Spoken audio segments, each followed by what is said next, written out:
Bonjour à tous, on se retrouve pour un nouvel épisode un petit peu particulier cette fois-ci, puisque c'est un épisode spécial dédicace.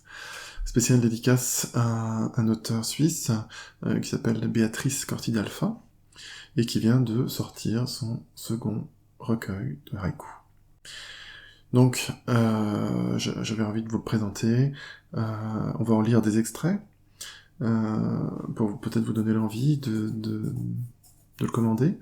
Mais voilà, je dois être totalement transparent. Béatrice est une amie de longue date, et c'est moi qui publie ses haïkus, en fait, qui fait son auto-publication, en fait, dans CreateSpace et dans la distribution chez Amazon.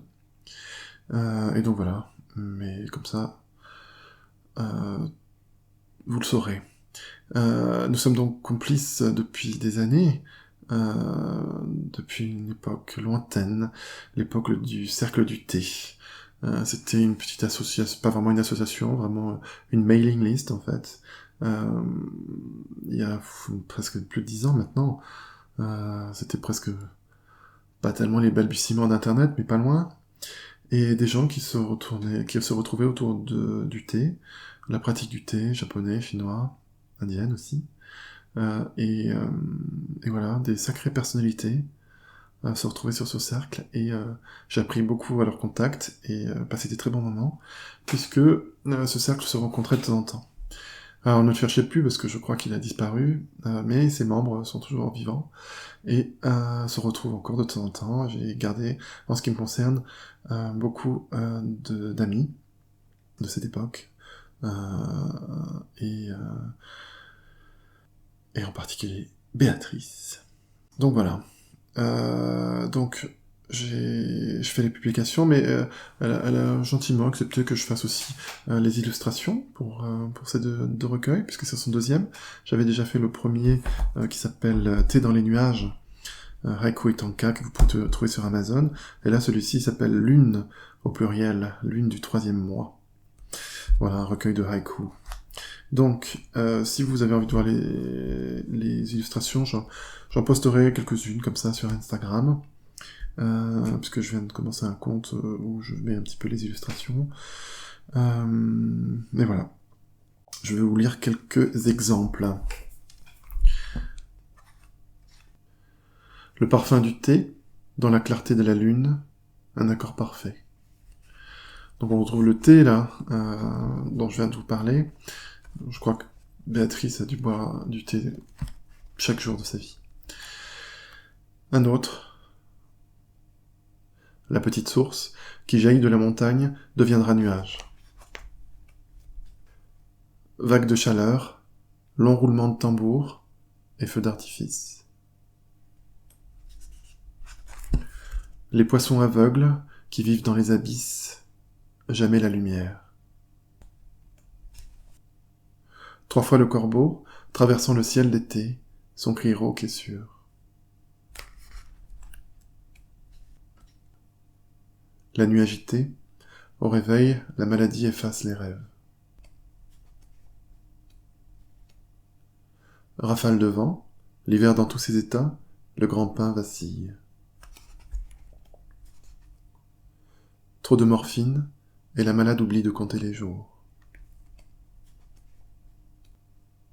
Ce désir de vivre, souffle perdu retrouvé, tant de choses à faire.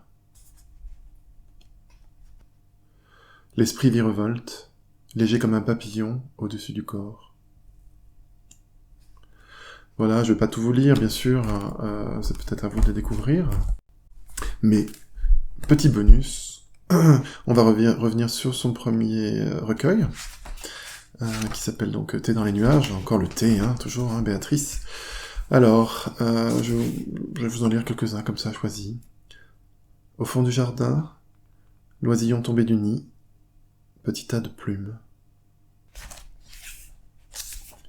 Tango argentin, mise en scène du désir, martelait le sol. Penser les nuages, en étant pensés par eux, être l'univers.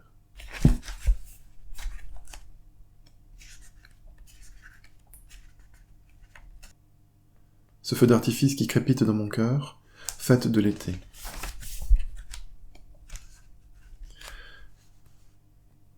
Un petit spécial dédicace, un petit clin d'œil à Marie-Claire et à Béatrice avec celui-ci. 40 écus d'or, sous le ginkgo biloba, c'est déjà l'automne.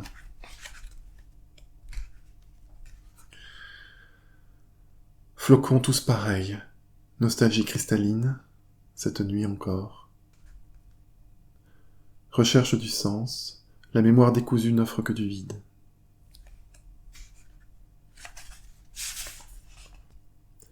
Bouquet de fleurs blanches devant les volets fermés, le maître est parti. Voilà, à vous de les découvrir. On va parler la semaine prochaine de Diane Descoteaux, et donc là, Béatrice Corti-Delphin a aussi sa voix de reikiste, un style très littéraire qui lui est propre, et des images très autobiographiques aussi. Voilà, vous aurez peut-être noté au passage qu'elle respecte le plus souvent possible en fait le 5-7-5. Et voilà, ne marque pas vraiment la césure graphiquement dans ses haïkus. C'est plutôt à vous de les deviner.